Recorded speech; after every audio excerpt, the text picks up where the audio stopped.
या अर्जुन और भीम तीनों जरासंध के पास पहुंचे। महात्मा का रूप बनाया। जरासंध कहने लगा, बताइए महाराज क्या चाहिए आपको, क्या वर दें?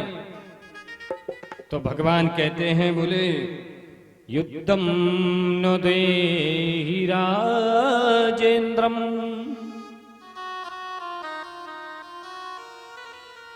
द्वयन्दो यदि मन्यसे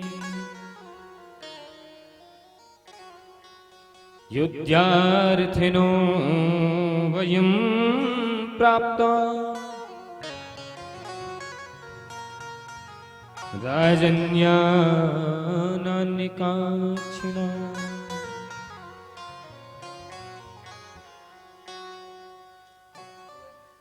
द्वयं युद्ध करना चाहता हूं।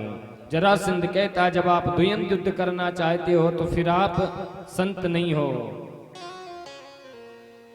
कन्हैया बोले, बिल्कुल ठीक पहचाना तुमने, कौन है फिर आप? हम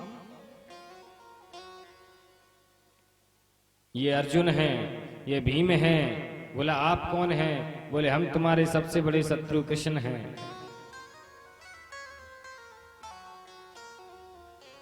अरे बोला, तुमसे क्या युद्ध करूंगा, तुम तो रण छोड़ करके भाग गए थे। अर्जुन भी ये बिल्कुल मेरे से बराबरी का नहीं है। हाँ, भीम से मैं युद्ध कर सकता हूं। भीम का भी सीना चौड़ा हो गया कि देखो, मैं सबसे ज्यादा वीर हूं।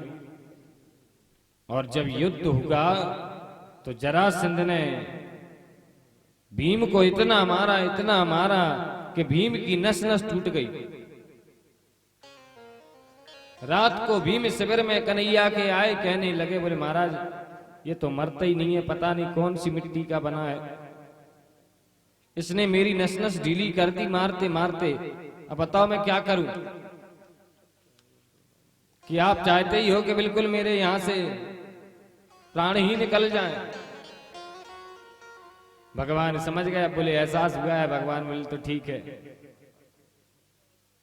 सुबह जब युद्ध हो रहा था, भगवान ने इशारा कर दिया कि इसे 20 से चीर दो और चीर करके उल्टा फेंक दो। और भीम ने वही किया, उस जरासंध को 20 से चीर दिया और चीर के उल्टा करके फेंक देते हैं। इस जरासंध का प्राणांत हो जाता है। बोलिए कृष्ण कन्हैया लाल की जय।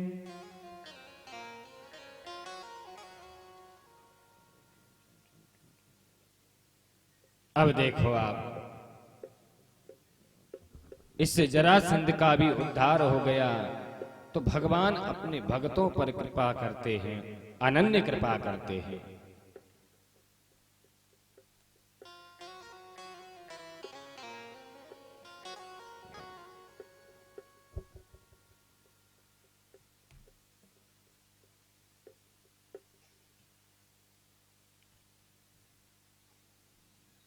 वो इतने दयालु हैं, अकारण करुणा वर्णालय हैं, भक्त वत्सल हैं कि अपने भक्तों पर कृपा करते हैं। और भक्तों पर नहीं, वो तो अपने शत्रुओं पर भी कृपा कर देते हैं। इतने दयालु हैं। अब बताइए आप, इतने दयालु हैं। केवल भक्तों पर नहीं, अपने शत्रुओं पर भी वो कृपा करते हैं।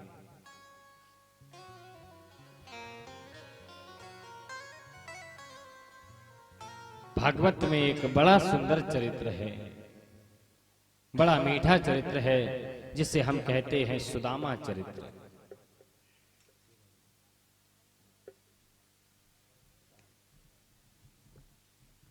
सुदामा चरित्र। वृंदावन बिहारी लाल की जय।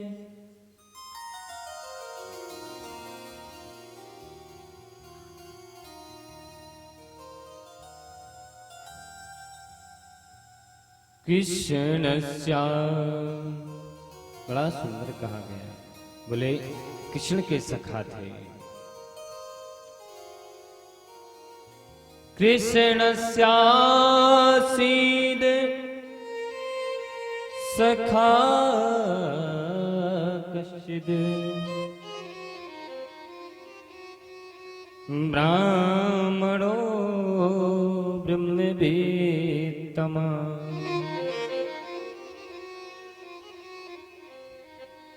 विरक्त इंद्रियार्थेषु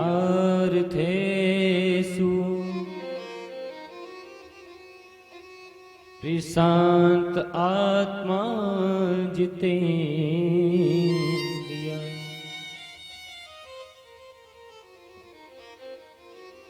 एक कृष्ण के सखा थे जिनका नाम कृष्णस्यासीद सखा कश्चित।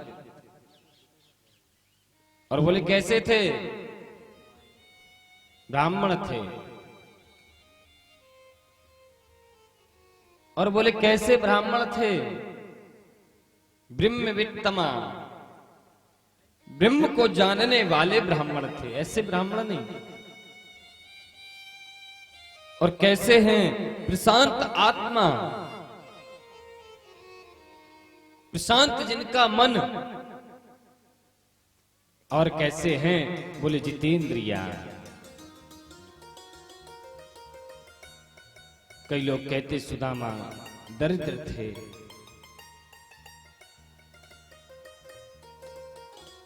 और मैं समझता हूं जो कहते हैं कि सुदामा दरिद्र थे वो उस महापुरुष का अपमान करते हैं। सुदामा दरिद्र नहीं हो सकते। क्यों? क्योंकि दरिद्र किसे कहते हैं? बोले दरिद्रो यस्तु असंतुष्टो। जो असंतोषी है वो दरिद्र है, चाहे फिर वो राजा ही क्यों ना हो।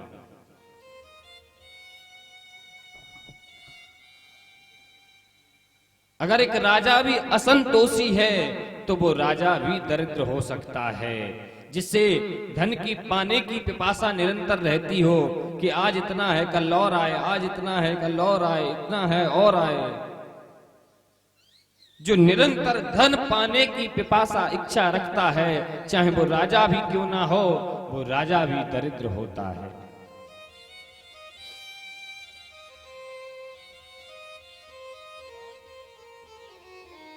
सुदामा दरिद्र नहीं है। और अगर सुदामा दरिद्र होते तो सुदामा को विरक्त नहीं कहा जा सकता था। सुदामा को विरक्त नहीं कहते अगर सुदामा दरिद्र होते। क्यों? क्योंकि जो असंतोषी है वो विरक्त नहीं हो सकता। जो असंतोषी है, लेकिन सुदामा विरक्त हैं, सुदामा परम संतोषी हैं, असंतोषी नहीं है, परम संतोषी।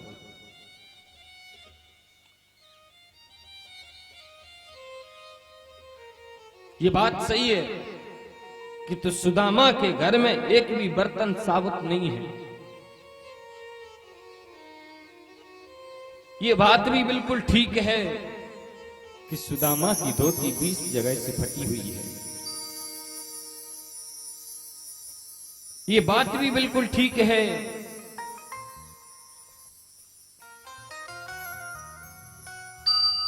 कि सुदामा शिलौंच वृत्ति करते हैं, लेकिन सुदामा ने भीख भी नहीं मांगी। कभी भी सुदामा ने भिक्षा नहीं मांगी। और ये कर्तव्य नहीं है। ब्राह्मण का भी ये कर्तव्य नहीं है कि ब्राह्मण कभी भिक्षा मांगे। जो ब्राह्मण भिक्षा वृत्ति करते हैं, जो भिक्षा लेते हैं, उनका ब्रह्म तेज नष्ट हो जाता है। ब्राह्मण का कर्म क्या है? बोले ब्राह्मण का कर्म है सत्संग करो, ब्राह्मण का कर्म है कथा करो, ब्राह्मण का कर्म है कथा सुनाओ। और कथा के द्वारा, सत्संग के द्वारा जो मिले उसे ग्रहण करो। लेकिन भिक्षा नहीं मांगनी चाहिए ब्राह्मण को। कहीं भी ब्राह्मण को भिक्षा मांगने का विधान नहीं है।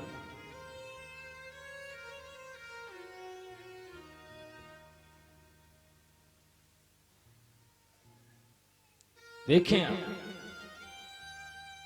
सुदामा न दरिद्र है और गरीब भी नहीं है। अरे भाई, उससे बड़ा धनवान कौन हो सकता है जिसने रोम रोम अपना कृष्ण को सौंप रखा है। सुदामा के रोम रोम से कृष्ण नाम निकलता है। बताइए इतना बड़ा धनवान कोई हो सकता है? इससे बड़ा धनी कोई हो सकता है? तो सुदामा को हम दरिद्र कैसे कह सकते हैं? वो दरिद्र नहीं है, वो गरीब भी नहीं है।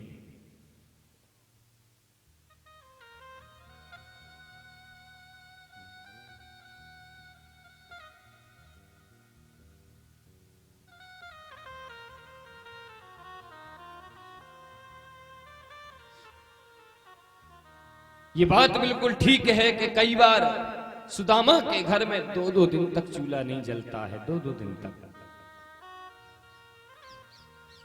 ये बात भी बिल्कुल सही है कि कभी कभी सुदामा को 2-2 दिन तक भूखा रहना पड़ता है। और ये बात भी बिल्कुल सही है कि सुदामा के छोटे छोटे बच्चे भी कभी कभी भूखे रह जाते हैं। लेकिन सुदामा गरीब नहीं है, सुदामा दरिद्र नहीं है।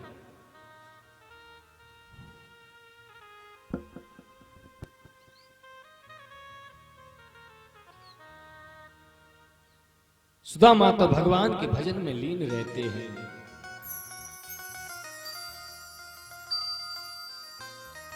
जब जीवन में ये परिस्थिति बनती है उस समय भजन बढ़ा देना चाहिए, तो सुदामा ने वही काम किया। सुदामा विचलित नहीं हुए।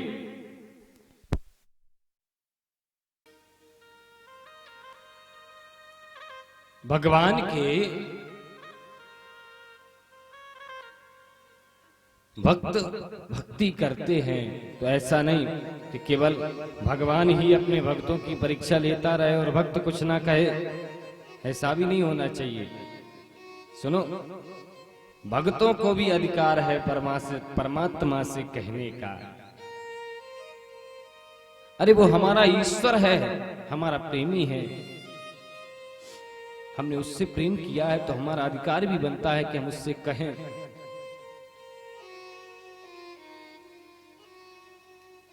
क्यों? क्योंकि जहां सच्चा प्रेम होगा तो प्रेम का एक और वैशिष्ट्य है। बोले कौन सा? बोले प्रियस्त्वाम रोत्स्यति। जहां सच्चा प्रेम होगा बोले वहां रोना भी पड़ता है। प्रियस्त्वाम रोत्स्यति, तो बोले रोना है तो केवल उस परमात्मा के लिए रो। और यहां सुदामा का जो प्रेम है वो बिल्कुल सच्चा है। सुदामा कभी धन के लिए नहीं रोता है, सुदामा कभी शोहरत के लिए नहीं रोता है, सुदामा कभी मान प्रतिष्ठा के लिए नहीं रोते हैं। सुदामा रोते हैं तो केवल उस कृष्ण नाम के लिए रोते हैं। ये प्रेम का वैशिष्ट्य है।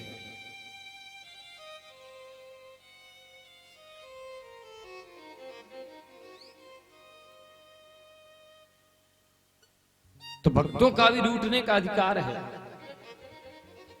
एक बड़ी अच्छी कथा आती है। भक्तमाल में एक पंडित जी थे। पंडित जी बड़े भक्त थे भगवान के। पंडित जी घर पर आए, पत्नी से कहने लगे, देवी भोजन बन गया, बड़ी जोर की भूख लग रही है। पत्नी ने कहा, महाराज आज तो घर में कुछ नहीं है, भोजन कैसे बनेगा? कैसे भोजन बने? आज तो घर में कुछ है ही नहीं हमारे।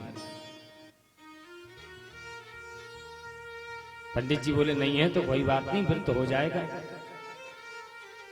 वैसे भी बोले व्रत करना चाहिए, एकादशी व्रत करो, और भी अन्य जो व्रत आते हैं व्रत करो, क्योंकि व्रत करने से बोले बुद्धि शुद्ध होती है, विचार पवित्र होते हैं।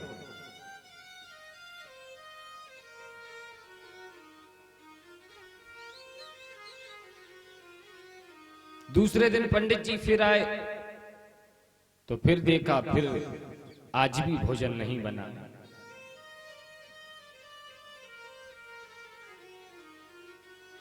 पंडित जी उदास हो गए। अब मानो ये रूठ गए भगवान से रूठ गए। लेकिन बोले रूठने के बाद भी भक्त को चैन नहीं पड़ता, सो मंदिर में ही गए। मंदिर में गए और वहां बैठे बैठे गीता पढ़ रहे थे। गीता में एक श्लोक आता है, अनन्याश्चिंत्यन्तो माम ये जनः पर्युपास्ते तेषां नित्याभियुक्तानां योगक्षेमं वहाम्यहम्। मतलब अनन्यता से जो मेरा चिंतन करता है, अनन्यता से जो मेरी भक्ति करता है, मैं उसके योगक्षेम वहम कर देता हूं। मतलब सारे दुख दूर कर देता हूं उसके। योगक्षेमम वहाम्यहम्। पंडित जी ने पढ़ा, अब तो ये तो रूठे हुए बैठे थे भगवान से, सो लेकर के उस पर स्याही चला दी, श्लोक पर काट दिया। बोले ये गलत है, तुम अपने भक्तों के योगक्षेम वहम नहीं करते हो। यहां नहीं लिखना चाहिए कि योगक्षेमम वहाम्यहम्, यहां तो लिखना चाहिए था योगक्षेमम ददाम्यहम्। तुम केवल अपने भक्तों को दुख दे सकते हो और कुछ नहीं देते हो, केवल दुख दे सकते हो।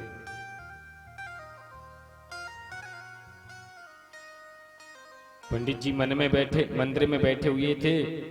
यहां पंडित जी की पत्नी के पास में एक नन्हा सा बच्चा आया। नन्हा सा बालक आया और बोला, मैया हम बाजार से राशन पानी लाए हैं आपके लिए, राशन पानी लाए हैं। ब्राह्मण की पत्नी ने कहा, बेटा तू ये राशन पानी कहां से लाया, तेरे पास पैसा कहां से आया? कहने लगा, हमें गुरुदेव ने भेजा था। पंडित जी का नाम बता दिया, राशन पानी दे दिया। अब देखें आप, पंडित जी की पत्नी ने देखा कि इस बच्चे के गालों पर रंग लगा हुआ है। पंडित जी की पत्नी कहती, बेटा ये रंग कैसा लगा हुआ है, आओ मैं अपने हाथों से छुटा दूं। अपने हाथों से रंग छुटाया।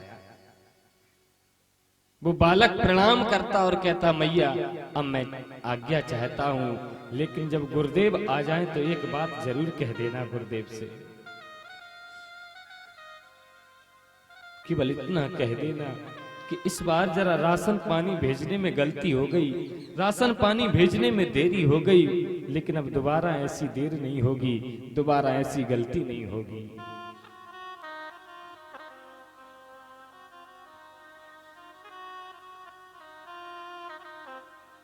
और ये बालक और कोई नहीं, मेरे परात्पर गोपाल है। और जानते हो ये रंग क्या लगा हुआ था भगवान के गालों पर? ये रंग और कुछ नहीं, ये रंग वही सिहाई है जो पंडित जी ने गीता के श्लोक पर चलाई थी। वही स्याही भगवान के गालों पर लगी हुई है। पंडित जी आए, ब्राह्मण की पत्नी कहने लगी, आओ महाराज मैंने भोजन बना दिया, आप भोजन कर लीजिए। पंडित जी बोले, देवी तुम तो कह रही थी कि घर पर कुछ नहीं है, फिर ये भोजन कैसे बन गया? पंडित जी की पत्नी कहती, महाराज आपने ही तो वो अपना चेला भेजा था, वही राशन पानी दे करके गया। पंडित जी कहते, मैंने तो कोई चेला नहीं भेजा, कौन दे गया राशन पानी? अरे महाराज एक छोटा सा बच्चा था, उसके गालों पे रंग लगा हुआ था, मैंने अपने हाथों से रंग छुटाया। देखो महाराज अभी भी मेरे हाथों में वो रंग लगा हुआ है। वो जैसे ही अपना हाथ दिखाया पंडित जी को, के हाथ पर गीता का वही श्लोक लिखा हुआ था, योगक्षेमम वहाम्यहम्। और जैसे ही पंडित जी ने वो श्लोक लिखे हुए देखा, धड़ाम से नीचे गिरे और रोने लगते हैं। कहते, देवी मुझसे बहुत बड़ी भूल हो गई, मैंने गीता में लिखे हुए श्लोक को काट दिया। देवी वो बालक और कोई नहीं, मेरे गोपाल ही तुम्हें ये राशन पानी देकर के गए हैं।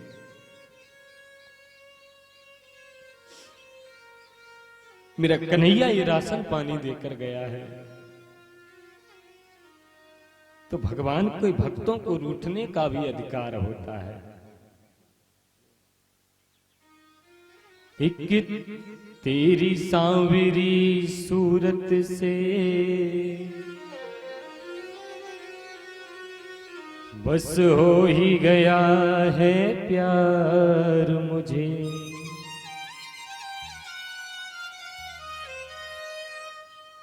एक तेरी सांवरी सूरत से बस हो ही गया है प्यार मुझे। खाई है जमाने की ठोकर, एक तू ही मिला दिलदार मुझे। मेरे से उजड़े गुलशन की अब तक मिली न बहार मुझे।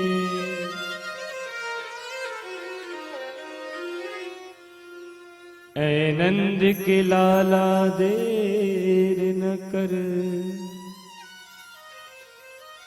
झट से दिखला दीदार मुझे।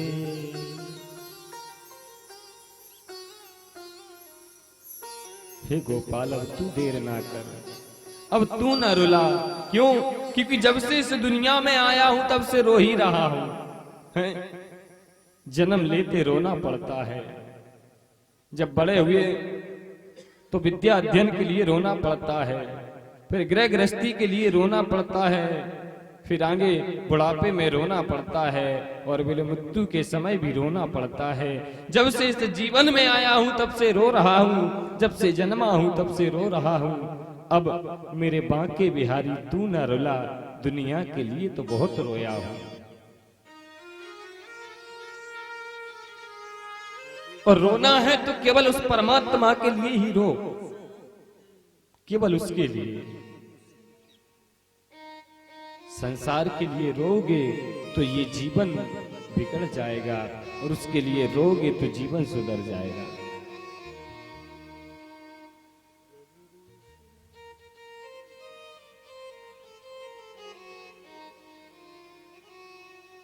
तो सुदामा दरिद्र नहीं है, सुदामा परमात्मा के भक्त हैं। कभी कुछ नहीं मांगते भगवान से, और मांगना भी नहीं चाहिए भगवान से। क्यों मांगे? सब कुछ तो दिया है उसने। ये इतना अनमोल जो जीवन है, मानव का देह दे दिया, सब कुछ दे दिया उसने।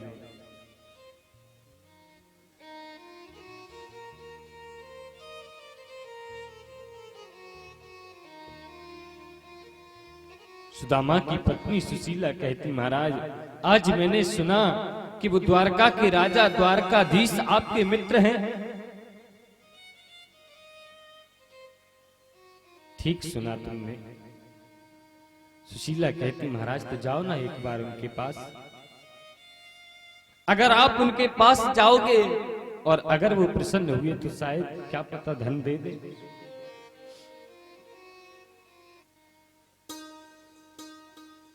सुदामा कहते, देवी अगर ये इच्छा लेकर के जाऊं तो मैं कभी जा ही नहीं सकता हूं उसके पास में। तो सुशीला कहती, धन की इच्छा से ना सही, कम से कम उनसे मिलने के लिए ही चले जाओ।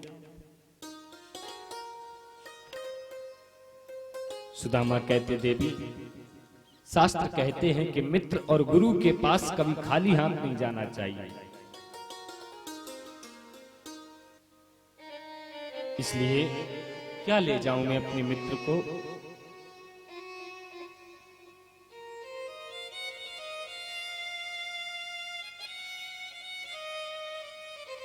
सुशीला कहती, महाराज आप स्नान करो, मैं कुछ ना कुछ व्यवस्था करती हूं।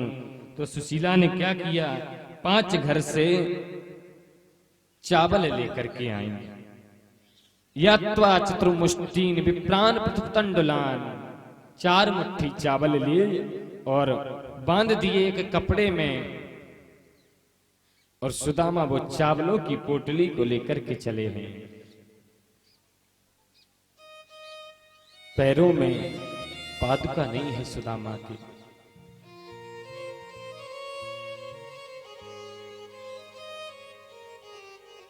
पादुका नहीं, भूख लगती है, प्यास लगती है, भूख लगती है, प्यास लगती है, जिंदगी अब उदास लगती है, कैसे आऊं द्वारका तेरी, आस भी अब निराश लगती है।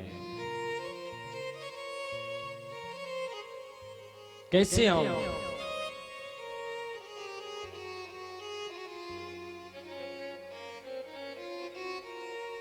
कोई शाम सुंदर से कह दे ये जाके,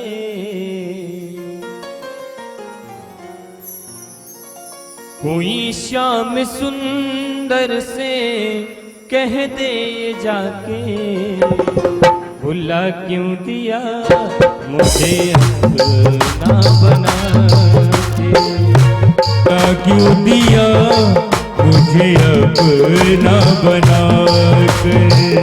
कोई शाम सुंदर से कह दे ये जाके, कोई शाम सुंदर से कह दे ये जाके, भुला क्यों दिया मुझे अपना बना के, भुला क्यों दिया मुझे अपना बना के।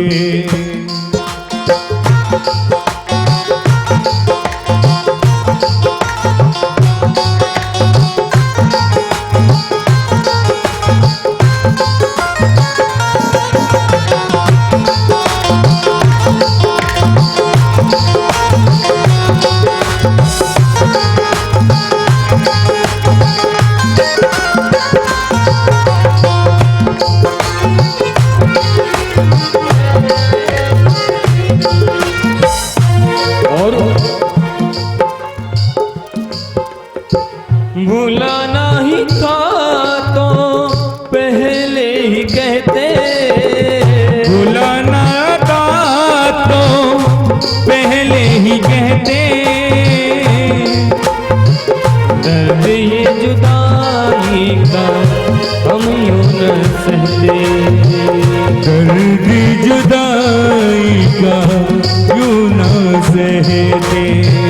भुलाना ही था तो पहले ही कहते, भुलाना ही था तो पहले ही कहते, दर्द ये जुदाई का हम यूं न सहते, दर्द जुदाई का यूं न सहते।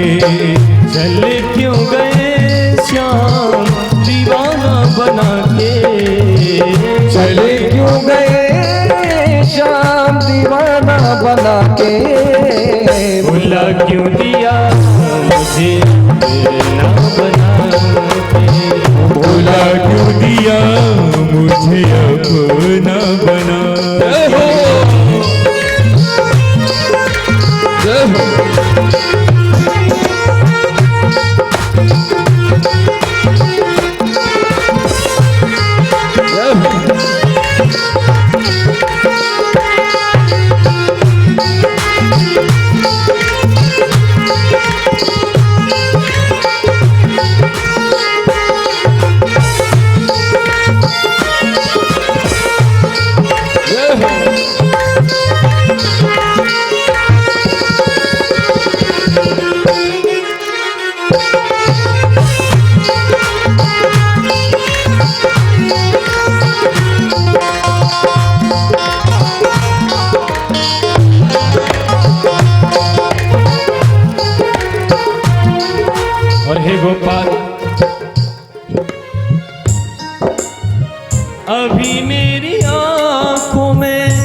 अभी मेरी आंखों में आंसू भरे हैं, जख्म मेरे दिल के अभी भी हरे हैं।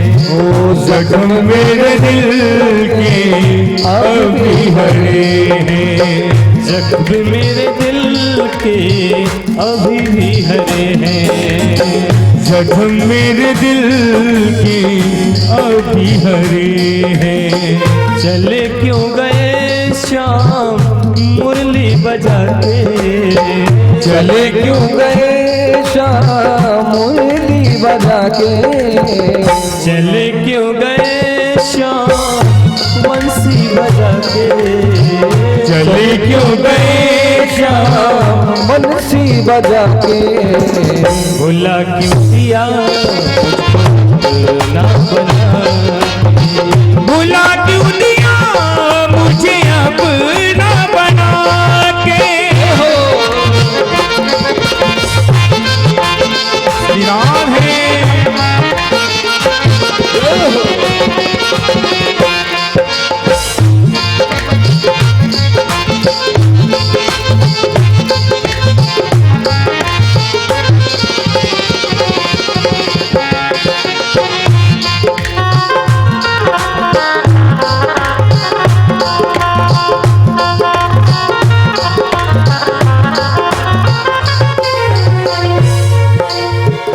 अभी मेरी आंखों में आंसू भरे हैं, अभी मेरी आंखों में आंसू भरे हैं। जख्म मेरे दिल के अब भी हरे हैं, जख्म मेरे दिल के अब भी हरे हैं। चले क्यों गए शाम दीवाना बना के, चले क्यों गए श्याम दीवाना बना के, वो निभाना नहीं था तो पहले ही कहते, निभाना नहीं था तो पहले कहते।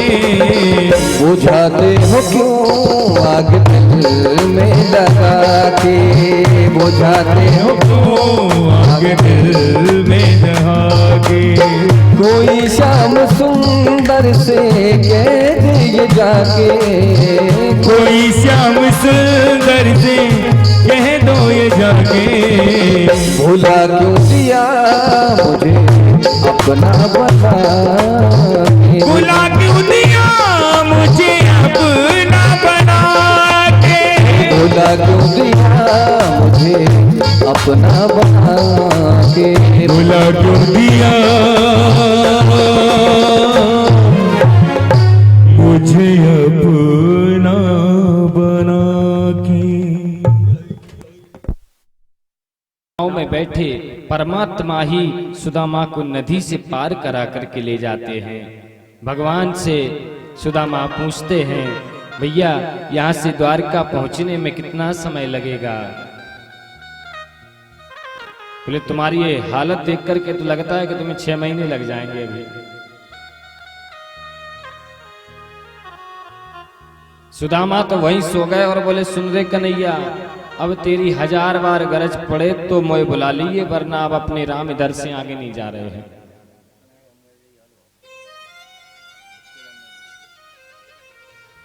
और जब सुदामा सुबह सो करके जागे तो क्या देखा, पत्ते पत्ते से, कण कण से प्रत्येक व्यक्ति के मुख से केवल एक ही स्वर निकलता है, भैया जय श्री कृष्ण, जय श्री कृष्ण।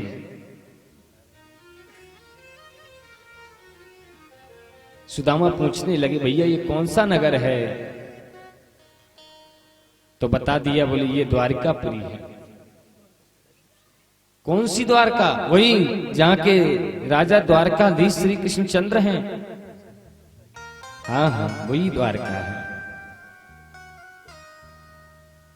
उनका महल कहाँ है?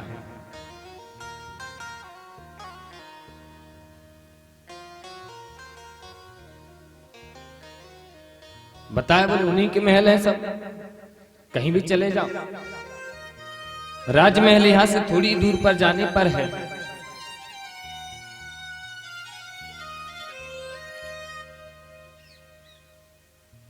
देखिए सुदामा जैसे ही राजमहल के पास पहुंचे तो भगवान के द्वारपाल भी बड़े शिष्ट हैं। ऐसा नहीं कि कोई फटे हाल में ब्राह्मण आया है तो उसको अपमानित किया गया हो, नहीं। ये बड़े लोगों की निशानी है, ये बड़े लोगों का तरीका है। जो लोग वास्तविक में बड़े होंगे ना, वो दूसरों का सम्मान करना जानते हैं, दूसरों का सम्मान। और जो लोग बोले गलती से बड़े हो जाते हैं, उन्हें बड़प्पन आने में 1-2 पीढ़ी का समय लग जाता है। लेकिन वास्तविक में बड़े विनम्र होते हैं, जो बड़े होते हैं। तो भगवान के पार्षद तो बड़े ही विनम्र हैं।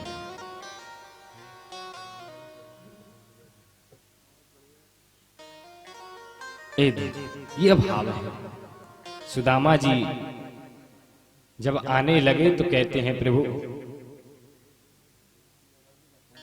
आप थोड़ा यहां विश्राम करें, हम अभी अपने प्रभु से आज्ञा लेकर के आते हैं।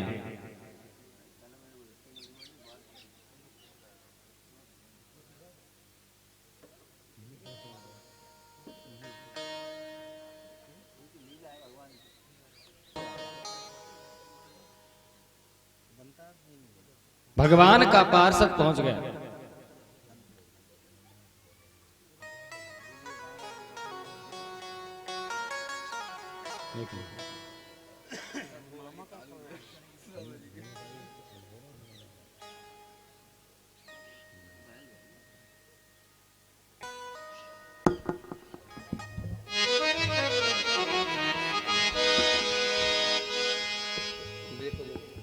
देखो देखो ये गरीबी का हाल, कृष्ण के दर पे मैं विश्वास लेके आया हूँ। मेरे बचपन का यार है मेरा श्याम, यही सोच कर विकास लेके आया हूँ।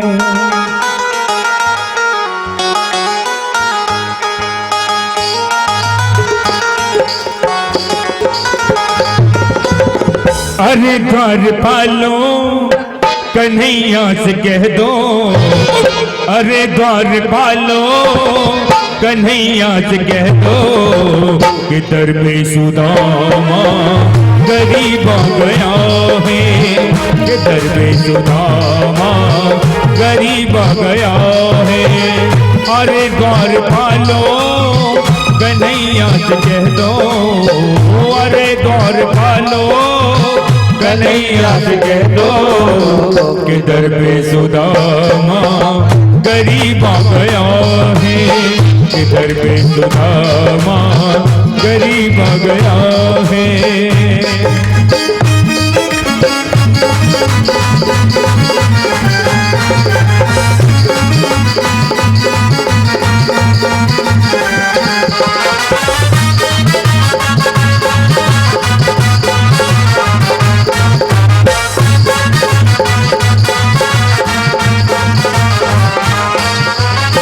नजर पे है पगड़ी न तन पे है जामा, नजर पे है पगड़ी न तन पे है जामा।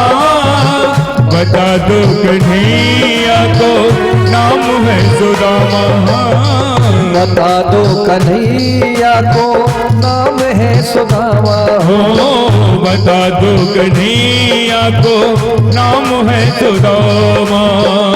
नजर पे है पगड़ी हो गगन में है जामा, बता दो कन्हैया को नाम है सुदामा। हो नजर पे है पगड़ी नतन पे है जामा, बता दो कन्हैया को नाम है सुदामा। हो बता दो कन्हैया को नाम है सुदामा। हो तुम एक बार मोहन से जा कर के कह दो, तुम एक बार मोहन से जा कर के कह दो कि मिलने का काबत नसीब आ गया है, मिलने का काबत नसीब आ गया है।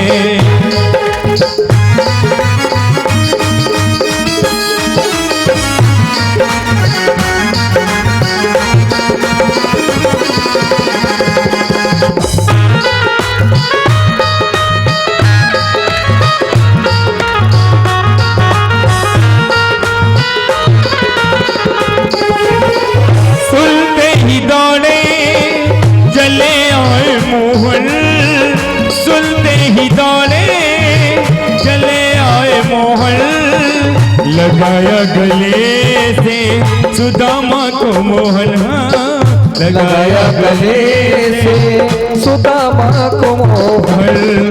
के सुनते ही दौड़े चले आए मोहन, लगाया गले से सुदामा को मोहन। हो सुनते ही दौड़े चले आए मोहन, लगाया गले से सुदामा को मोहन, लगाया गले से सुदामा को मोहन।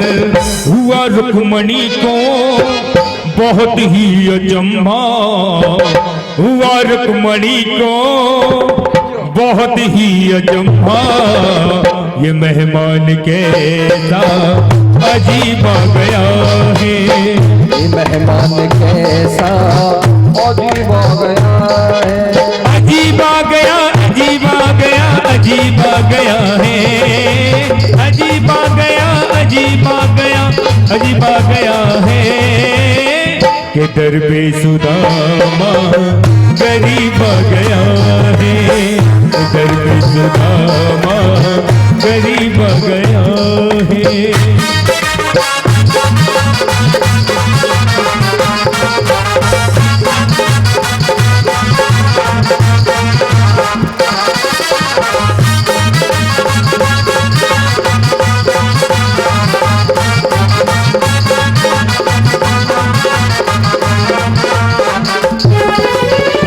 बराबर में अपने सुदामा बिठाए, तरन आंसुओं से प्रभु ने धुलाए, वो चरण आंसुओं से श्याम ने धुलाए, ओ चरण आंसुओं से प्रभु ने धुलाए। देख सुदामा की हो बराबर में अपने सुदामा बिठाए, चरण आंसुओं से प्रभु ने धुलाए। और न घबराओ प्यारे जरा तुम सुदामा, न घबराओ प्यारे जरा तुम सुदामा, उसी का समा तेरे करीब आ गया है, हाँ उसी का समा तेरे करीब आ गया है। अरे द्वार भालो कन्हैया से कह दो कि दर पे सुदामा गरीब आ गया है।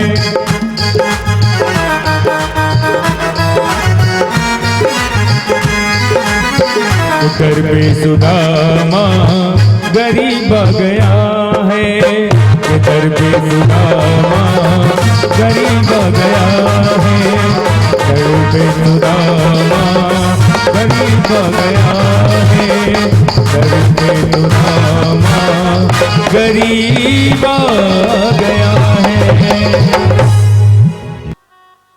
भगवान से कहते हैं, भगवान के द्वारपाल प्रभु आपसे निवेदन करना था।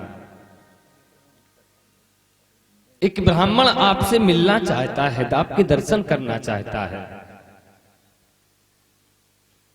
तो मेरे श्याम सुंदर कन्हैया कहते हैं, अरे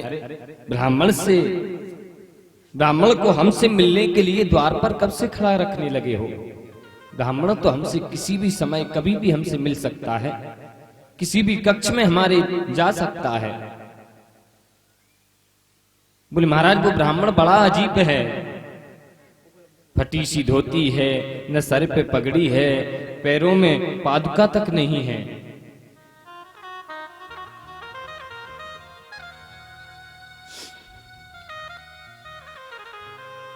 शीश पगा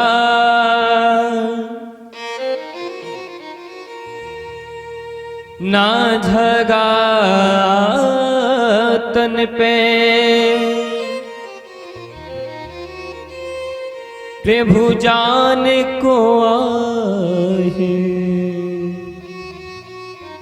बसो की ही ग्राम। धोती फटी सी लटी दुपटी,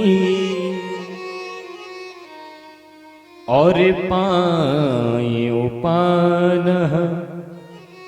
की नहीं सामा।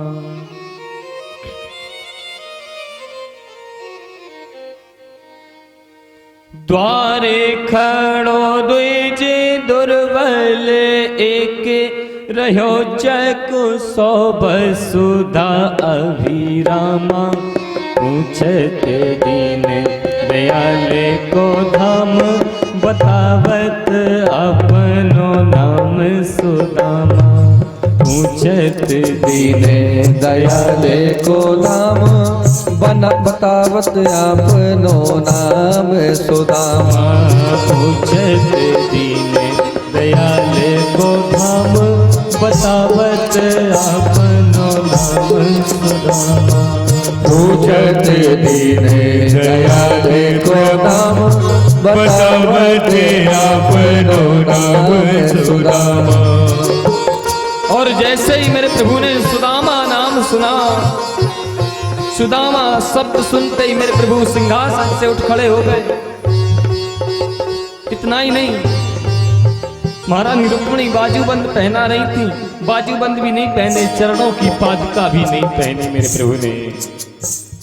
और बोले नंगे पैर जो आया है उसे नंगे पैर लाने के लिए दौड़ पड़े भगवान, नंगे पैर ही दौड़ पड़ते हैं। हाय सुदामा, हाय सुदामा। और सुदामा सुदामा कहते कहते गिरते पड़ते मेरे प्रभु। आचार्य सुखदेव स्वामी कहते परीक्षित, जो प्रभु के चरण कमल कैसे हैं?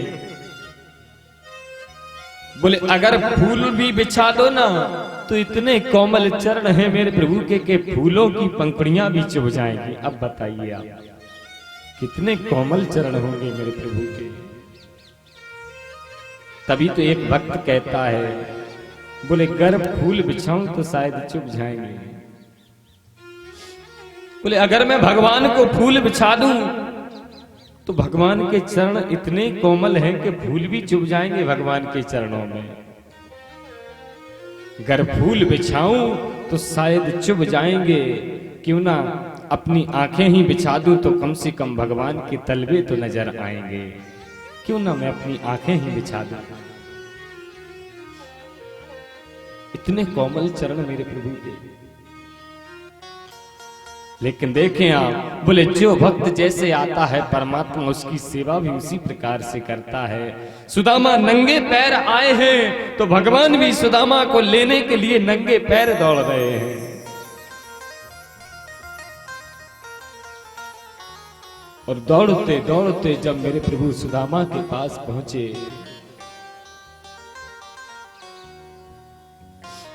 उस समय सुदामा अपने आंसू रोक गया। क्यों? क्योंकि अगर सुदामा रोने लगता तो कोई क्या समझता। कहने वालों की कमी नहीं है, कहने लगते अरे गरीब है इसलिए रो रहा है द्वारकाधीश के सामने, कि द्वारकाधीश दया करके धन दे दे। लेकिन सुदामा उस समय अपने आंसुओं को पी गया। मेरे द्वारकाधीश ने सुदामा को हृदय से लगा लिया। आज वर्षों के बाद दोनों मित्र मिले हुए हैं। इतना ही नहीं, भगवान सुदामा को अपने महल में ले गए और महल में ले जा करके महारानी रुक्मिणी से कहा, देवी जाओ मेरे मित्र के चरण धोने के लिए गंगा जल लेकर के आओ।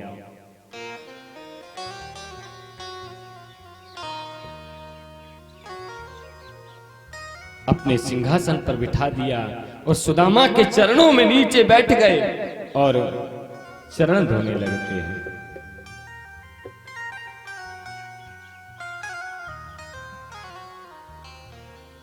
चरण धोने लगते हैं। अब देखें आप, सुदामा जी कहते, लाला तू मेरे पैर काय को धोवे?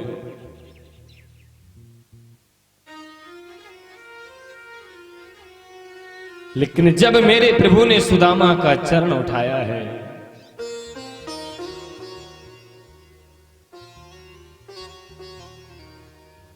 तो भगवान सुदामा की हालत देख करके अपने अश्रु नहीं रोक पा रहे हैं। जब भगवान ने सुदामा के चरण को उठाया तो देखा सुदामा की बीमारी फट गई है। चलते चलते सुदामा आ रहे हैं, वो भी नंगे पैर हैं, तो उन बीमारियों में कंकड़ पत्थर भर गए हैं।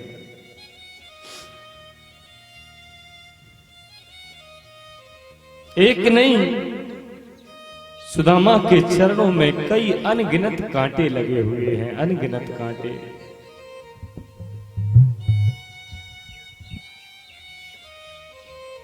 देखिए आप, वो कितना दयालु है परमात्मा। और जब अपने भक्त की ऐसी हालत मेरे प्रभु ने देखी तो पता महारानी रुक्मिणी स्वर्ण की झरिया में जो जल लेकर आई थी सोने की थाली में, मेरे प्रभु ने उसे हाथ नहीं लगाया।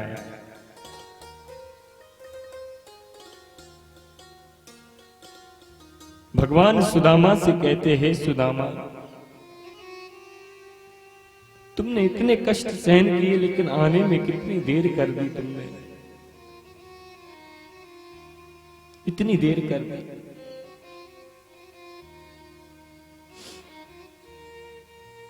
कैसे बेहाल बीमाइन सो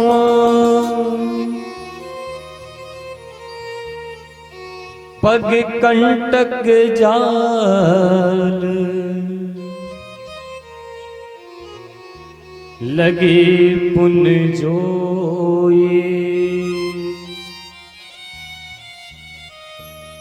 हाय महादुख पायो सखा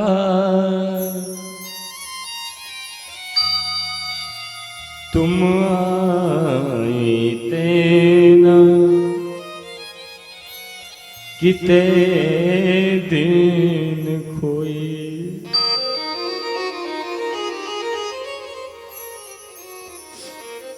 हे मित्र, अब तक तुम कहां रहे? तुमने जीवन में इतने कष्ट उठाए लेकिन मेरे पास नहीं आए, कहां रहे तुम? देखे सुदामा की दीने दशा करुणा करके करुणा निधि रोए।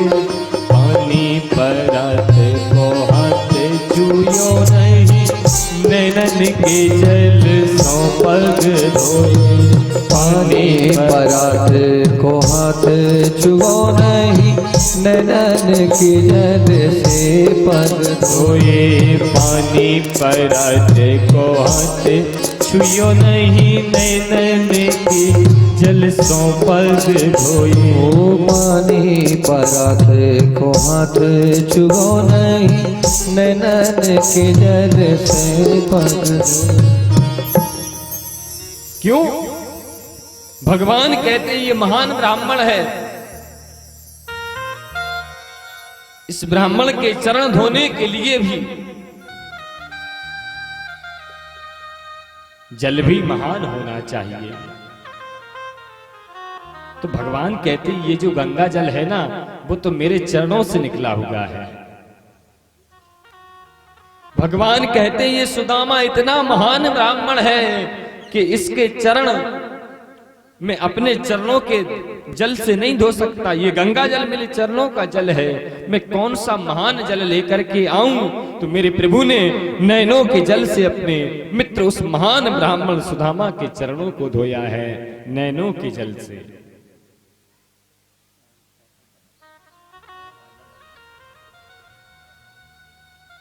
सुदामा कहे, लाला तू मेरे पैर काहे को धोवे। कन्हैया कहते हैं, विप्र प्रसादादरणी जितो हम। वाल्मीकि रामायण का श्लोक है। वाल्मीकि रामायण में राम जी कहते हैं परशुराम जी से, विप्र प्रसादाधरणी धरो हम, विप्र प्रसादाद कमलावरोहम, विप्र प्रसादाद जित जितोहम, विप्र प्रसादाद मम राम नाम। कहते आज मैं जो कुछ हूं वो ब्राह्मणों की कृपा से हूं। भगवान कहते हैं अगर मेरे अंदर इस धरणी को धारण करने की सामर्थ्य है तो वो ब्राह्मणों की कृपा से है। अगर मैं इस भूमि को संभाल पा रहा हूं तो ब्राह्मणों की कृपा से। क्यों? क्योंकि अगर ब्राह्मण ये यज्ञ अनुष्ठान करके स्वाहाकार के द्वारा मुझे शक्ति प्रदान न की होती तो मैं शायद इस धरणी को न संभाल पाता।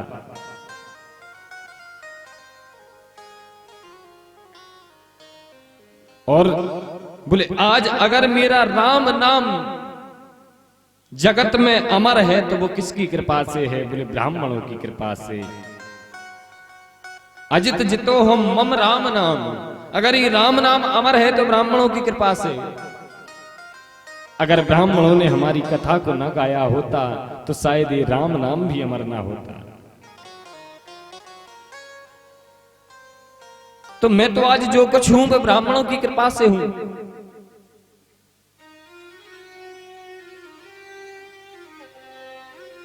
विप्रवंश की यह प्रभुताई, अभय होए जो इन्हें डराई। सुनो, जो ब्राह्मणों का सम्मान करता है और जो ब्राह्मणों से डरता रहता है, मतलब कि कभी कोई ब्राह्मण हमसे रुष्ट ना हो जाए। हर परिस्थिति में जो ब्राह्मण का सम्मान करता है, मान रखता है, पता ऐसे व्यक्ति को इस संसार में कोई परास्त नहीं कर सकता है। मेरी द्वारकाधीश भगवान श्री कृष्ण भी कहते हैं कि आज मेरी द्वारिका धन्य हो गई जो ऐसे महान ब्राह्मण मेरी इस पावन द्वारकापुरी में पधारे। जाओ ये गंगा जल सारी द्वारकापुरी में छिड़कवा दो। आज ये द्वारका नगरी पवित्र हो गई।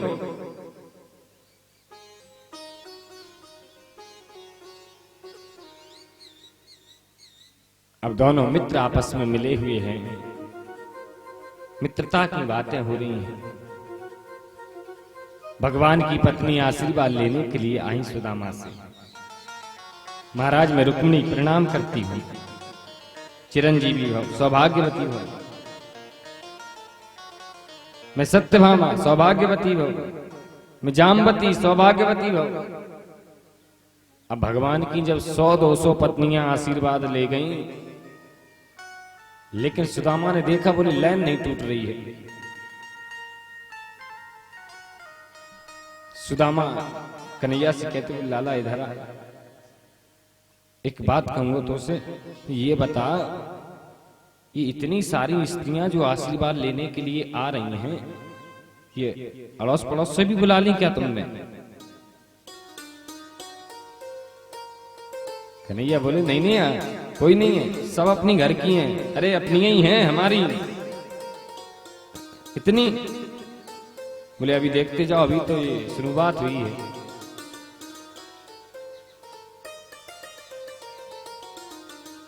सुदामा बेचारे दुबले पतले ब्राह्मण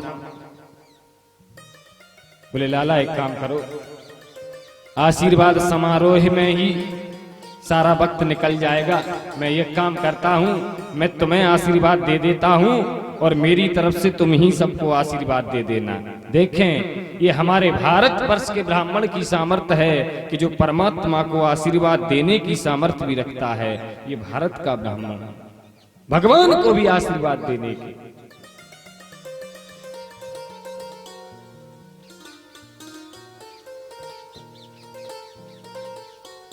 अब देखें आप, कन्हैया बोले सुदामा जी से, सुदामा जी याद है आपको विद्यालय में सब आपको चिढ़ाते थे कि सुदामा जी शादी करोगे, शादी आप चिढ़ते थे शादी के नाम से। तो आप जी बताओ फिर आपने विवाह किया कि नहीं? आपको आपके जैसी सुंदर पत्नी मिली कि नहीं? बोले लाला विवाह करने की इच्छा तो नहीं थी, लेकिन घर परिवार वाले नहीं माने तो विवाह करना पड़ा। तेरी भाभी जी को नाम है सुशीला। कन्हैया बोले वाह, तुम बड़े छुपा रुस्तम निकले, तुमने विवाह भी कर लिया और हमें बुलाया भी नहीं। सुदामा बोले सुनो, चलो हमने विवाह किया, नहीं बुला सके तुम्हें, जल्दी जल्दी में सब ऐसा हो गया, कुछ व्यवस्था नहीं थी आने जाने की, ना बुला सके। लेकिन तुमने इतने सारे विवाह करे, हमें एक आध ही में बुला लेते।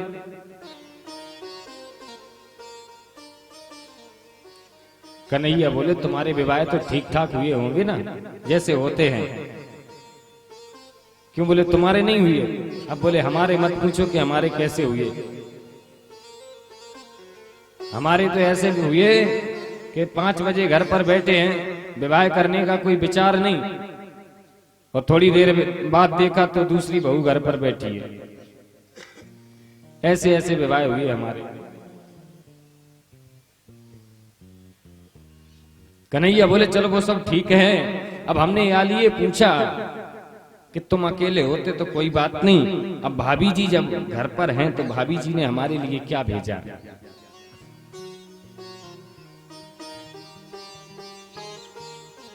अब सुदामा संकोच में पड़ गए, क्या बताएं।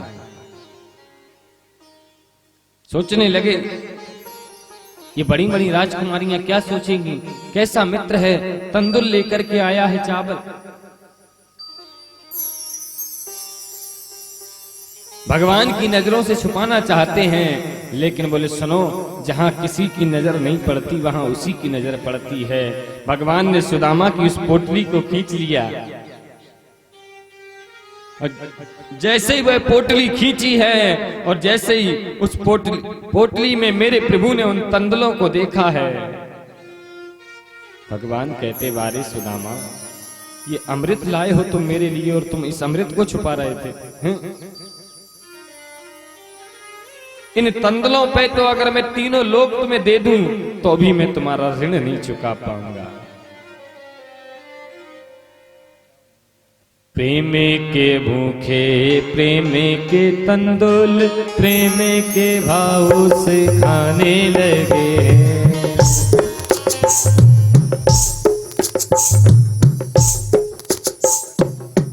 इधर नहीं फेंकना कोई, नहीं तो कीबोर्ड में चला जाएगा तो बजेगा नहीं।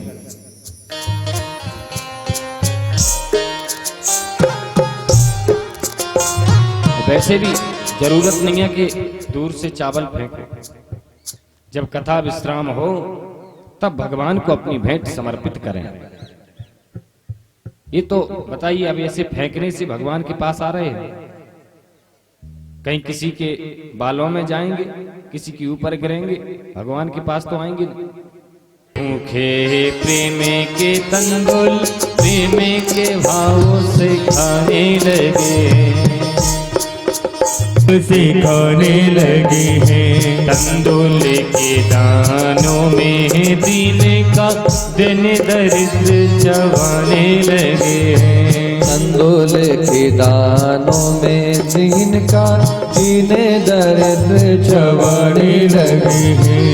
एक एक मुट्ठी में एक लोके सुदामा के भाग्य में जाने लगे हैं।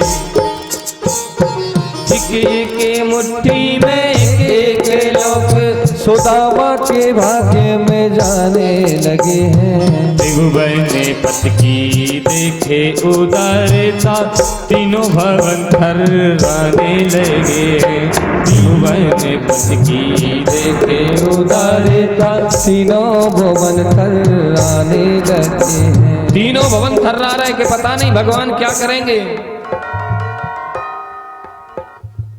और भगवान ने क्या किया है? पहली मुट्ठी लेते ही प्रभु ने स्वर्ग सुदामा के नामे किया है। पहली मुट्ठी लेते प्रभु ने स्वर्ग सुदामा के नाम किया है। दूसरी मुट्ठी में पृथ्वी लोके का वैभव विप्र को सौंप दिया है। दूसरी मुट्ठी में पृथ्वी लोक का वैभव विप्र को सौंप दिया। तीसरी मुट्ठी में देने लगे जो, तीसरी मुट्ठी में देने लगे जो, वैकुंठ को लक्ष्मी ने रोक लिया है।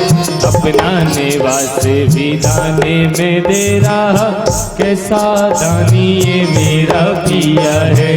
अपना ही दाने निवास में दे रहा, कैसा ये रानी मेरा पिया है। तीसरी मुट्ठी में देने लगे जो, वैकुंठ को लक्ष्मी ने रोक लिया है। अरे देखो तो सही, ये तो अपना निवास भी दान में दे रहा, कैसा दानी ये मेरा पिया है। रुक्मिणी जी आई और हाथ पकड़ लिया, कहती प्रभु तीनों मुट्ठी दे करके आप तो सुदामा से भी ज्यादा गरीब हो जाओगे। भगवान बोले देवी तभी तो बराबरी होगी जब सुदामा अमीर हो जाएगा और मैं गरीब हो जाऊंगा।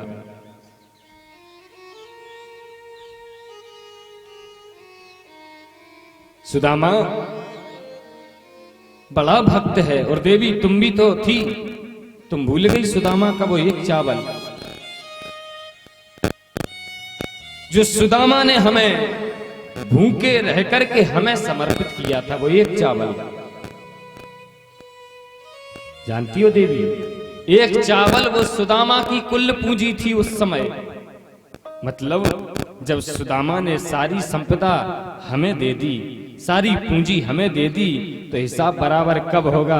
बोले जब हम अपनी सारी संपदा, हम अपनी सारी पूंजी सुदामा को दान में दे देंगे, तब कहीं जाकर के हिसाब बराबर होगा। ये हिसाब है परमात्मा का, बोले ये सीधा हिसाब है।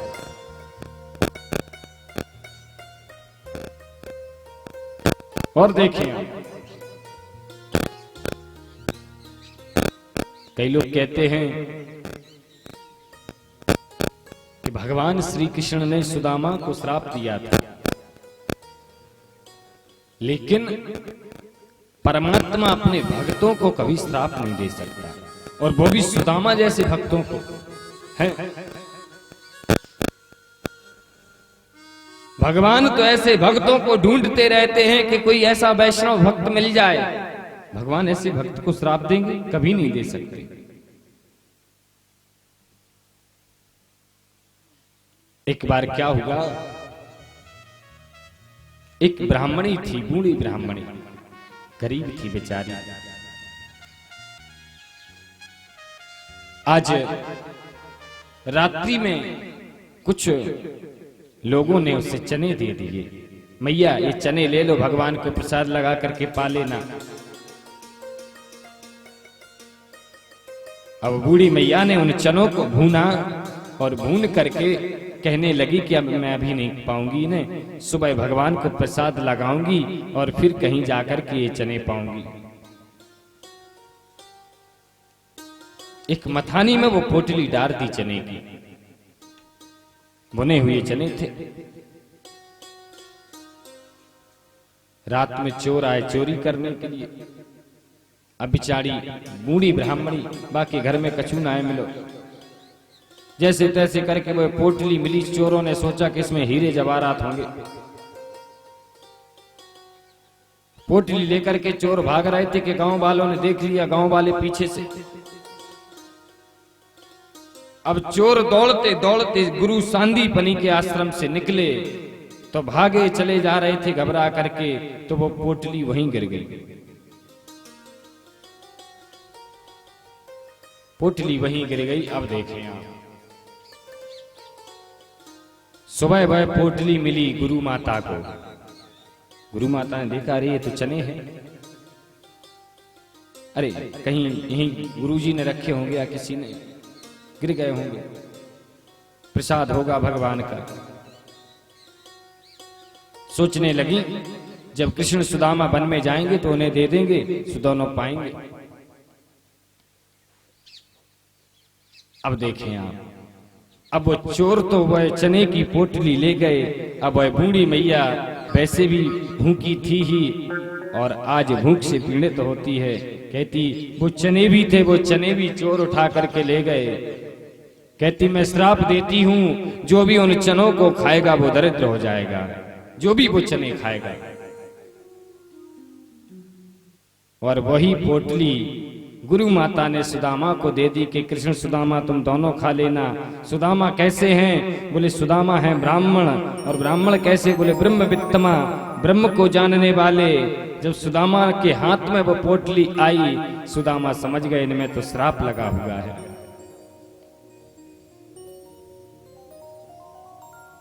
अब बोले गुरु माता ने दिए हैं तो इन्हें फेंक भी नहीं सकते, अपमान होगा। और बोले कहीं अगर कृष्ण ने ये चने खा लिए और बोले अगर परमात्मा दरिद्र हो जाएगा तो ये संसार भूखा मर जाएगा। बताइए, जब परमात्मा ही कहीं दरिद्र हो जाएगा। सुदामा कहती नहीं, मैं अपने गोपाल को दरिद्र नहीं होने दूंगा। वो चने सुदामा अकेले ही खा जाते हैं, भगवान को एक भी चना नहीं देते उनमें से। तभी तो भगवान कहते हैं सुदामा मैं तो तुम्हारे ऋण से जीवन भर ऋण नहीं हो सकता हूं, जीवन भर। कई कारण हैं। एक कारण और भी है कि एक बार संत दुर्वासा आए गुरु के आश्रम में, तो बोले भोजन की इच्छा थी, तो गुरु माता ने कह दिया कि अभी तो कुछ नहीं है, अभी तो भोजन की व्यवस्था कुछ है नहीं। संत दुर्वासा भी ब्रह्मज्ञानी हैं। संत दुर्वासा ने ध्यान लगा करके देखा तो देखा एक पोटली में चने पड़े हुए थे।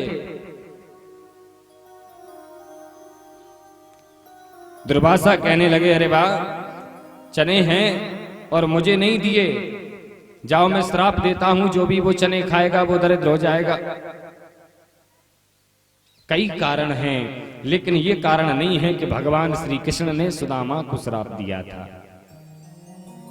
परमात्मा अपने भक्तों को कभी कष्ट नहीं दे सकता।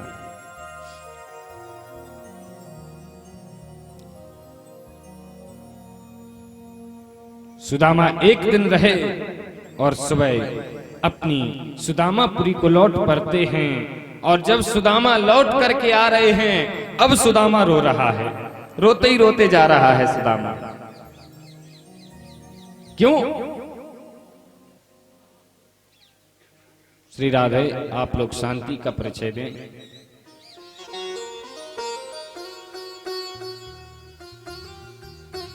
अब रोते हैं सुदामा, कहते हैं प्रभु को हम दरिद्रो पापी यान कहो श्री कृष्ण निकेतन। कहा तो मैं दरिद्र पापी और कहा श्री निकेतन श्री कृष्ण, उसने मेरा इतना सम्मान किया जितने सम्मान के योग्य मैं नहीं था। धन्य है तुम, धन्य है। तो जैसे ही सुदामा अपनी सुदामापुरी में पहुंचे हैं तो क्या देखा?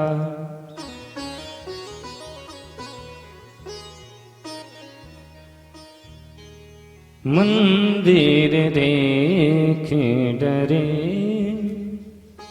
सुदामा, मंदिर देखे डरे सुदामा, मंदिर देखे डरे सुदामा, मंदिर देखे डरे सुदामा, मंदिर देखे डरे सुदामा।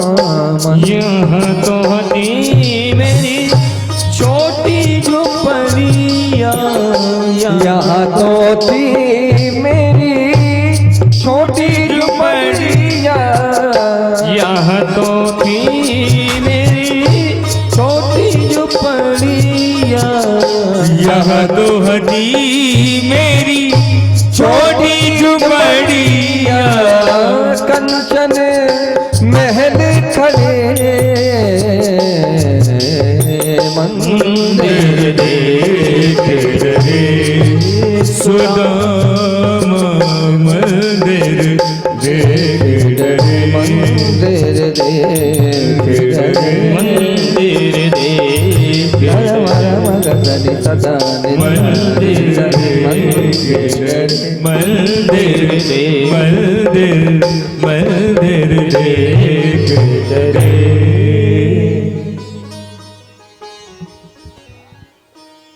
देखा बोले जहां टूटी सी झोपड़ी थी वहां बड़े बड़े महल बन गए हैं। छाजे पर से जैसे ही सुशीला ने देखा कि मेरे पतिदेव आ गए हैं, सोई आरती की थाली सजा करके आई। आरती जैसे ही सुदामा की करने लगी तो सुदामा सुशीला को नहीं पहचान पाए। क्यों? सब कुछ बदल गया बिल्कुल। सुदामा कहने लगे, देवी कौन हो? महाराज मैं आपकी पत्नी हूं। ये सब उसी मुरलीधर की कृपा है, ये सब उसी मुरली वाले की कृपा है।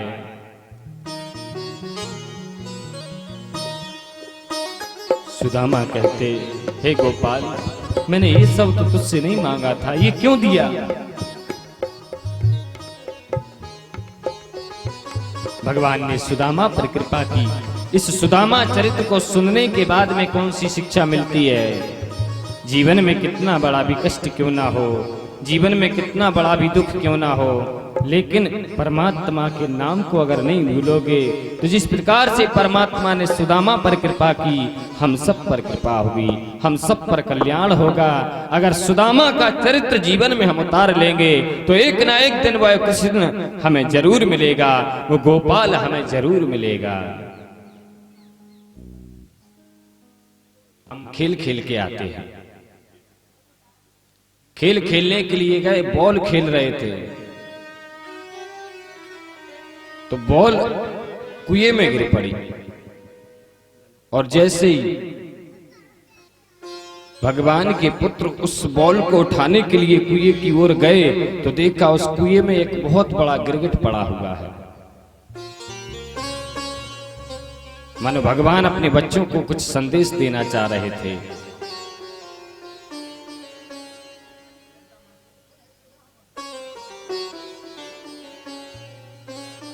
संदेश देना चाह रहे थे। और जैसे ही भगवान ने अपने चरण का स्पर्श किया उस गिरगिट से, बड़ा सुंदर रूप लेकर के भगवान के समक्ष आ गया और कहता, हे प्रभु, आज आपने हमें धन्य कर दिया। भगवान बोले, कौन हो तुम?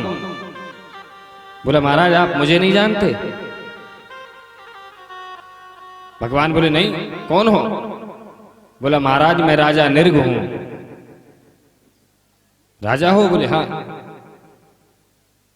तो यहां गिरगिट बने क्यों पड़े थे? बोले, महाराज मैं बहुत बड़ा धर्मात्मा राजा था। भगवान बोले, धर्मात्मा नहीं होंगे, धर्मात्मा होते तो गिरगिट काय को बनते यहां तुम? बोला, महाराज मैं इतना धर्मात्मा था कि 1000 गाय प्रतिदिन ब्राह्मणों को दान में देता था। 1000।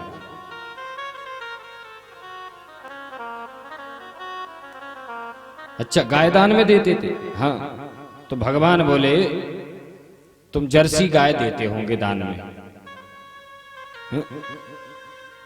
जर्सी गाय का दान नहीं माना जाता है। नहीं महाराज, मैं जर्सी गाय नहीं। तो भगवान बोले फिर तुम बछिया देते होगे। बछिया का भी कभी कोई दान नहीं लगता है। कहते ना, बोले ब्राह्मण को बछिया दान कर दो, करते रहो, 1000 खण बछिया दान में दे दो, कुछ नहीं होगा। न जर्सी गाय का दान लगता है, न बछिया का दान लगता है। फिर दान कौन सी गाय का लगता है? बोले गाय शुद्ध देसी होनी चाहिए, देसी श्यामा गाय हो और दूध देती हुई, वह दूध देती हुई गाय का दान लगता है।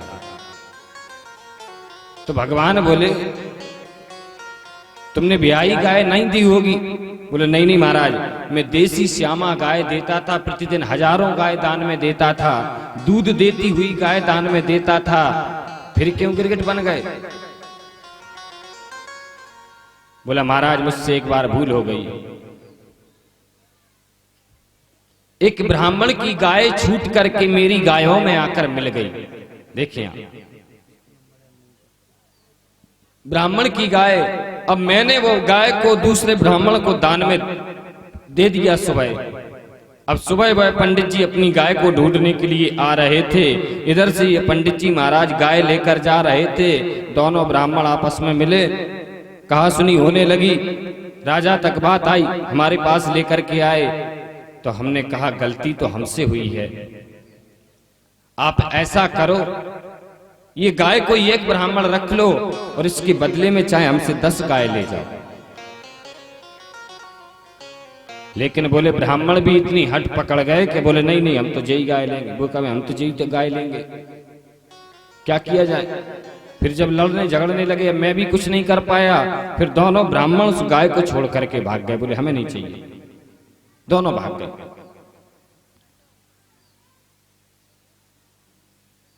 राजा निर्ग कहता है प्रभु जब मेरी मृत्यु हुई तो वहां हमसे कहा कि तुम बड़े धर्मात्मा हो, तुम्हें पुण्य फल प्राप्त है, तुम स्वर्ग में जाओगे। लेकिन एक बात बताओ, तुमने जीवन में एक पाप किया है, कौन सा? बोले तुमने ब्राह्मण को दुख पहुंचाया है, तुमने ब्राह्मण का धन ग्रहण किया है। ब्राह्मण कैसा होना चाहिए? बोले ब्राह्मण को भी संतोषी होना चाहिए, ब्राह्मण को संतोषी होना चाहिए और यजमान का ये कर्तव्य होना चाहिए कि ब्राह्मण संतुष्ट हो। ब्राह्मण को संतुष्ट करना भी यजमान की जिम्मेदारी होती है। अगर ब्राह्मण निराश है, अगर ब्राह्मण उदास है, तो आप कितनी भी यज्ञ क्यों ना करें, कितने भी अनुष्ठान क्यों ना करें, कभी फल प्राप्त नहीं होता है। क्यों? क्योंकि भगवान 2 ही जगह से प्रसाद लेते हैं, 2 जगह से। कहां से? एक तो बोले हवन ठीक होना चाहिए, हवन में स्वाहा ये ठीक तरह से हो, और दूसरी बोले पंडित जी के मुंह में आहा। पंडित जी को खूब खिलाओ पिलाओ, उन्हें संतुष्ट कर दो, जैसे ही वो आहा कहने लगे वाह आनंद आ गया, मानो आपका काम सफल हो गया।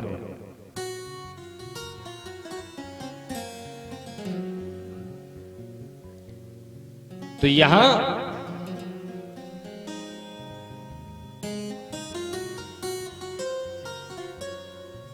मैंने वह ब्राह्मण का धन ग्रहण किया, उसका मुझे पाप लगा। तो जब मेरी मृत्यु हुई तो हमसे कहा कि तुम धर्मात्मा हो, तुम स्वर्ग में जाओगे, लेकिन तुमने ब्राह्मण का जो धन ग्रहण किया है वो पाप तुम्हें भोगना पड़ेगा। अब बताओ पहले पाप भोगोगे कि पुण्य भोगोगे? सो राजा बोला महाराज तो पहले पाप ही भोग लेंगे। तो जैसे ही मैंने कहा मैं पाप भोगूंगा, उसी दिन से मैं गिरगिट बन करके यहाँ पड़ा हुआ था।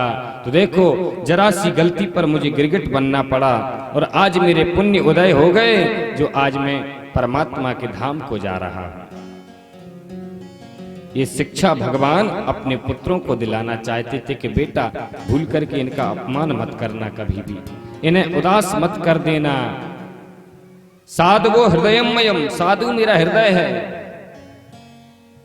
ब्राह्मण मेरा मुख है, इन्हें कभी उदास मत करना। लेकिन वही गलती करी इन्होंने। 11 बड़े महात्मा बैठे हुए थे, बड़े महात्मा थे 11। विश्वामित्रो सीता कन्वो दुर्वासा भृगु अंगरा कश्यपो वामदेवत्री वशिष्ठो नारदादया। ये बड़े महात्मा बैठे हुए थे। भगवान के पुत्रों ने क्या किया? एक जाम्बवती का बेटा था जिसका नाम था सांब। उस सांब को स्त्रियों के वस्त्र पहनाए और स्त्रियों के वस्त्र पहना करके ले गए और संतों से बोले, महाराज ये स्त्री गर्भवती है, बताइए इसके गर्भ से क्या होगा? बताओ, संतों से मजाक। संत कहने लगे, तुम हमसे मजाक करते हो,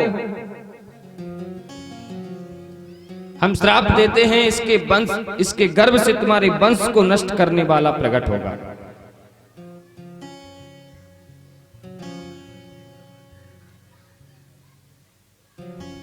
ब्राह्मणों का श्राप लग गया, संतों का श्राप लग गया। तो देखो आप, इन यदुवंशियों की बुद्धि बिगड़ गई, मदरा पान करने लगे। और व्यक्ति जब मदरा पान करने लगे तो समझ लेना चाहिए कि इसकी बुद्धि बिगड़ रही है।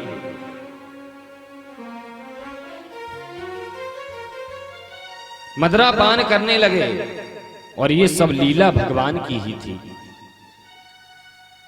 क्योंकि भगवान जानते थे मैं जा रहा हूं, मुझे अपने इस वंश को साथ ले जाना होगा, वरना मेरे जाने के बाद यही पाप को बढ़ाएंगे। कितने यदुवंशी हो गए थे पता है? 56 करोड़। यदुवंशियों की संख्या हो गई थी 56 करोड़। भगवान के विवाह कितने हुए थे? बोले 16,108। जानते हो, भगवान की प्रत्येक पत्नी से 10-10 पुत्रों ने जन्म लिया था, 10-10 पुत्रों ने, और एक-एक बेटी ने जन्म लिया था प्रत्येक पत्नी से। अब बताओ, तो भगवान ने कहा मेरे जाने के बाद में यही धर्म को नष्ट करेंगे। इन यदुवंशियों ने मदरा पान करना शुरू कर दिया।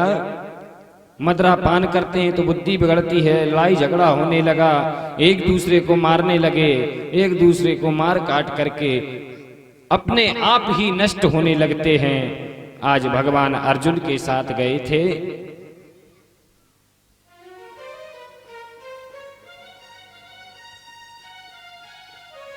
एक वन में भगवान सो रहे थे। अर्जुन जल लेने के लिए चले गए, इतने में एक बहेलिया ने भगवान के चरण में तीर मार दिया।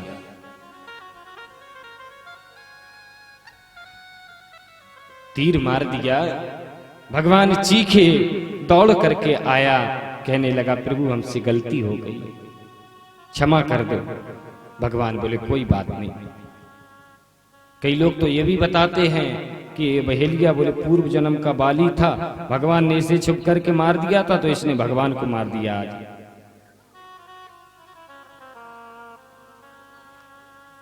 अर्जुन लौट करके आए। अर्जुन बोले प्रभु किसने मारा आपको? बताओ मैं उसका विध्वंस कर दूंगा। भगवान बोले अर्जुन तुम्हें कुछ करने की जरूरत नहीं है, तुम द्वारका चले जाओ, क्योंकि मैं अब जा रहा हूं और मेरे जाने के बाद में ये नगरी समुद्र में चली जाएगी, द्वारकापुरी समुद्र में चली जाएगी, इसलिए तुम मेरी पत्नियों को श्रीधाम वृंदावन छोड़ दो।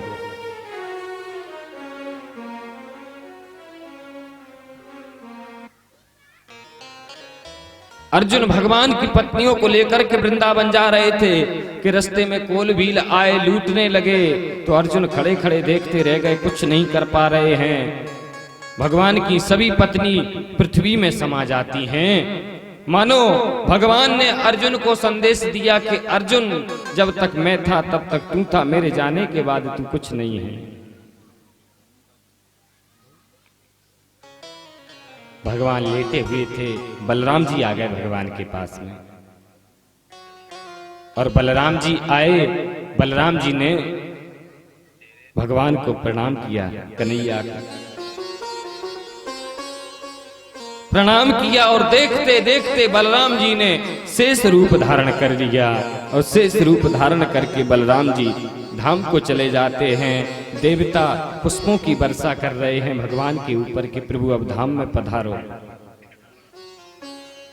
125 वर्ष इस भूमि पर रहे भगवान श्री कृष्ण, 125 वर्ष। और 125 वर्ष इस धराधाम पर रहने के बाद में आज मेरे प्रभु अपने गोलोक धाम को चले जाते हैं। बोलिए कृष्ण कन्हैया लाल की जय। राजा परीक्षित के नेत्र सजल हैं, आंखों में आंसू भरे हुए हैं।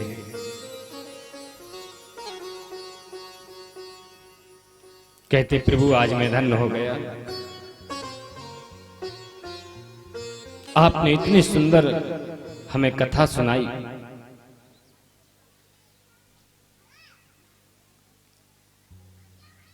आचार्य सुखदेव स्वामी कहते परीक्षित तुमने इतने प्रश्न किए, मैंने सब जवाब दिए, अब मैं एक प्रश्न करता हूं तुम जवाब देना। परीक्षित बोले पूछिए गुरुदेव। भगवान सुखदेव कहते परीक्षित बताओ क्या तुम मरोगे, मरोगे तुम?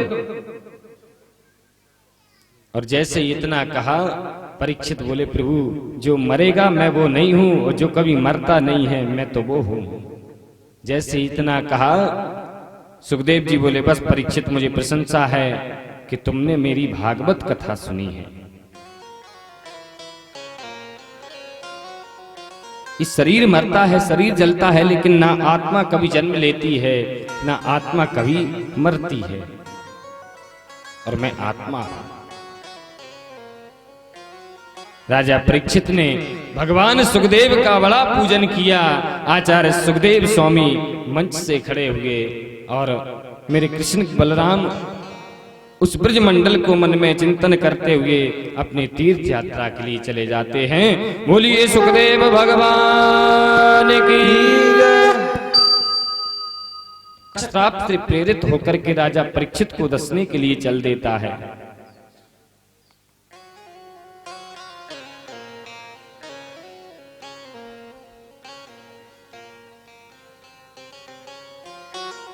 एक पुष्प में बैठ जाता है, और जैसे ही पुष्प में बैठा राजा परीक्षित ने उस पुष्प को उठाया, और जैसे ही उसका सुगंध लेना चाहा कि वहीं उसने विकराल रूप धारण किया, राजा परीक्षित को दंश देता है। राजा परीक्षित का पांच भौतिक शरीर जलकर भस्म हो जाता है, लेकिन उनकी आत्मा तो कब की परमात्मा में लीन हो चुकी होती है। बोलिए परीक्षित जी महाराज की जय।